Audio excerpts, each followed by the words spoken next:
ঈদের ব্লগ আপনাদের সাথে শেয়ার করতে যাচ্ছি। এটা হচ্ছে ঈদের আগের দিন। ঈদের আগের দিন একটু বাইরে বের হয়েছিলাম। ঈদের আগের দিন এবং ঈদের দিন মিলে একটা ব্লগ আপনাদের সাথে শেয়ার করতে যাচ্ছি। এই তো এখানে মেয়ে মেহেদি দিচ্ছে, মেয়ের মন ভালো করা আর কি। যেহেতু বাড়ি যাইনি, ঢাকায় আছি, মেয়ের মনটা কিভাবে ভালো করতে পারি সেইটাই আর কি চেষ্টা করছি। এই তো এটা হচ্ছে ইয়েলোর সামনে এখানেই আমার মেয়ে মেহেদি দিচ্ছিল একটা মেহেদি আর্টিস্টের কাছ থেকে।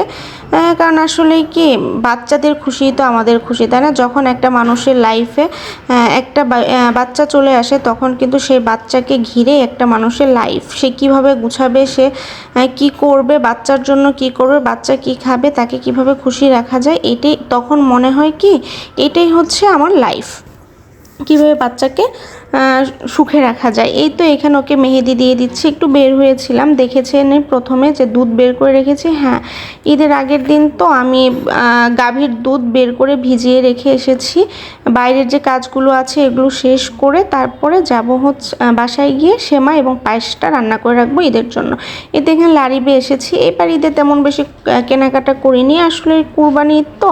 তারপর দেখা যায় আমার বিয়ে হয়েছে 8 বছর, 8 বছরে তারপরেও যতটুকু করেছি মোটামুটি করেছি, কিন্তু এইবার একদমই শপিং করিনি, কারণ এইবার মনটা ভালো ছিল না, এর কারণে শপিং করিনি। এখন ঈদের আগের দিন আমার একটা বা দুইটা ড্রেস যা নতুন আছে, মেয়েরও আছে, কিন্তু মেয়ের বাবার একদমই নেই, কারণ ওর বাবা তো তেমন বেশি শপিং করতে পারে না। পর লারিবে আসলাম, যেহেতু মেয়ের হাতে মেহেদি দেওয়া ছিল, আমার যতটুকু ধারণা যে আড়ংয়ে ঢুকতে দিবে না, এর কারণে আর আড়ংয়ে যায়নি, গেলাম হচ্ছে লারিবে ঢুকতে দিয়েছে, কিন্তু একটু দেখা যায় দেখে রাখতে হয়েছে।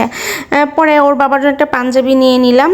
তারপর 1 নম্বর লারিবের এই নিচেই যে একটা রেস্টুরেন্ট আছে, সেখানে মেয়েকে গার্লিক চিকেন এবং কি একটা সালাদ খাওয়িয়ে বাসায় চলে আসলাম, যেহেতু বাসায়ও কাজ আছে। এই তো এখানে আমি লম্বা সেমাই রান্না করব, দুধ জ্বালাতে দিয়ে দিয়েছি, জ্বালানো প্রায় হয়েও গিয়েছে। এখানে হচ্ছে লম্বা সেমাইটা রান্না করে নিচ্ছি। এই সেমাইটা আমি ঘিয়ে ভেজে নিচ্ছি। এই লম্বা সেমাইটা, এটা কিন্তু ভাজা, তারপরেও যদি ঘিয়ে ভেজে নেই খেতে অনেক বেশি ভালো লাগে। এই তো এখানে হচ্ছে ঘিয়ে ভেজে সেমাইটা দুধের মধ্যে দিয়ে দিয়েছি। এই তো আমার রান্না হয়ে গিয়েছে, উপরে কিন্তু তেল উঠে গিয়েছে, তাই না? এটা হচ্ছে ঘিয়ে ভাজার কারণে এমন হয়েছে। সেমাই রান্না হয়ে গিয়েছে। এখন আমি এখানে পায়েস বসিয়ে দিয়েছি।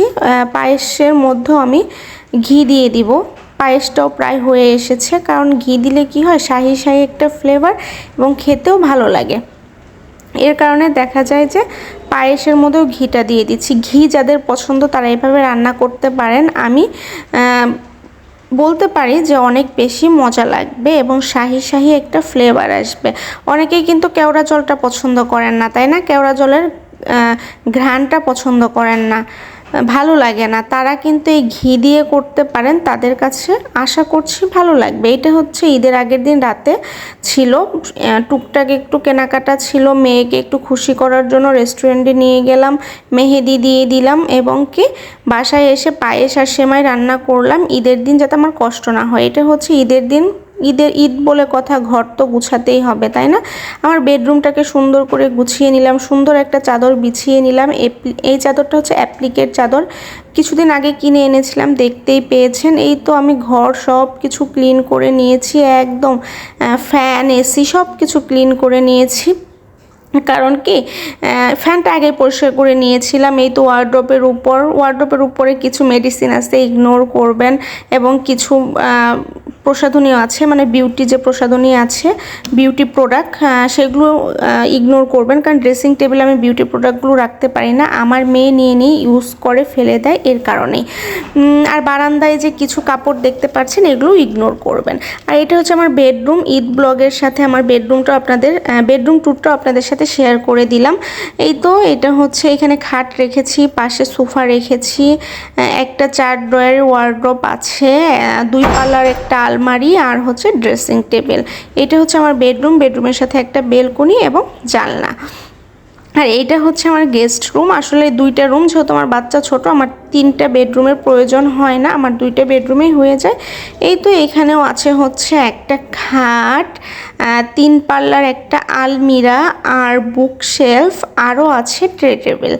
ট্রে টেবিলটা আমি এখানেই রাখি, কারণ আমার মেয়ে যেন সুন্দর মতো খেলা করতে পারে ড্রয়িং ডাইনিংয়ে, এর কারণে আমি রুমের ভেতরে যেহেতু জায়গা আছে সেখানে আমি ট্রে টেবিলটা রেখে দিই। আর মেয়ের 3টা গাড়ি দেখা যায়, 2টা আমরা কিনে দিয়েছি আর একটা গিফট পেয়েছে। 3টা গাড়ি তো আর লাগে না, যেহেতু একা মানুষ, সেহেতু একটা 2টা উপরে তুলে রেখেছি আর একটা দিয়েও খেলা করে। এই তো এখানে দেখতেই পাচ্ছেন ওর খেলনার বাস্কেট, 2টা বাস্কেট ভরা খেলনা আরও ছিল, ও ফেলে দেয়। এর কারণে দেখা যায় যে এই খেলনার বাস্কেটগুলোও এখানে রেখে দিয়েছি, এখানেই থাকে, গেস্ট রুমেই থাকে, ও নিয়ে খেলে, আবার দেখা যায় তুলে রাখে। এই তো এটা হচ্ছে ময়লা কাপড়গুলো আমি একটা ঝুড়িতে রাখি, যেগুলো ধুতে হবে, আর ইউজ করা কাপড়গুলো এরকম দরজার পেছনে ঝুলিয়ে রাখি। এই তো এখন চলে আসলাম রান্না বান্নায়। সকালে খিচুড়ি, ডিম ভুনা আর গরুর মাংস করেছিলাম। এটা হচ্ছে খিচুড়ি আর ডিম ভুনাটা আপনাদের সাথে শেয়ার করতে পারিনি, কারণ ওর বাবার শরীরটা অনেক বেশি খারাপ ছিল, নামাজ পড়ে এসে বমি করেছে, আর আসলে একটু খারাপ ছিল, মানসিকভাবেও তো একটু টেনশনে ছিল এবং শারীরিকভাবেও একটু খারাপ ছিল শরীরটা। আর এই তো এখানে হচ্ছে রোস্ট রান্না করব।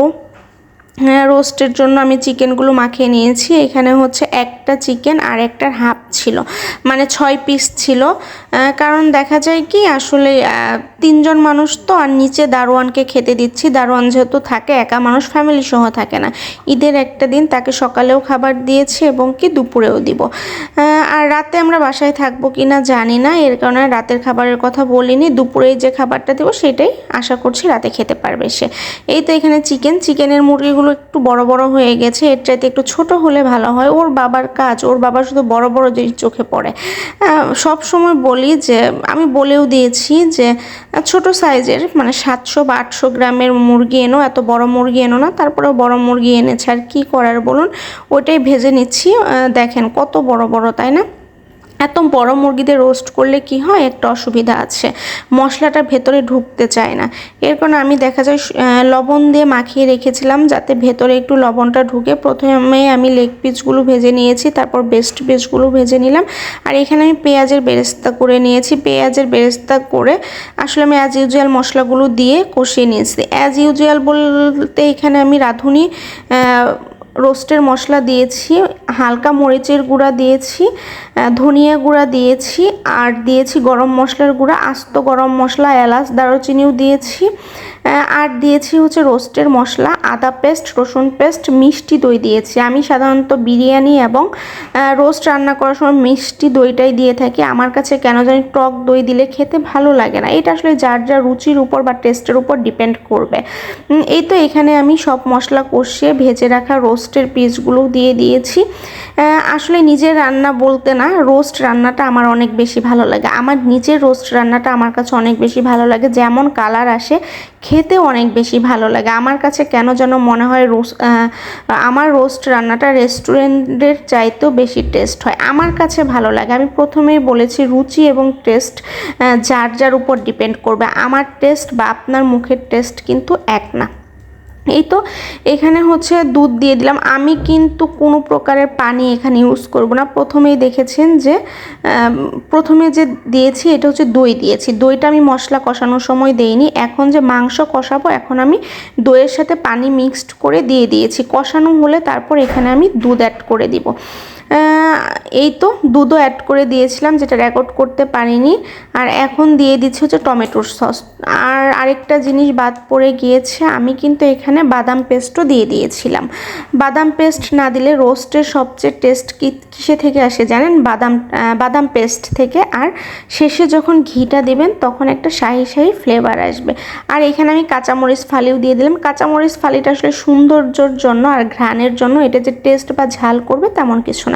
তারপর অনেকেই যারা মরিচের গুঁড়া অ্যাড করেন না, তারা মরিচটা মাঝখান থেকে চিড়ে দিবেন, তাহলে দেখা যাবে কি যে রোস্টটা হালকা ঝাল হবে, খেতে ভালো লাগবে।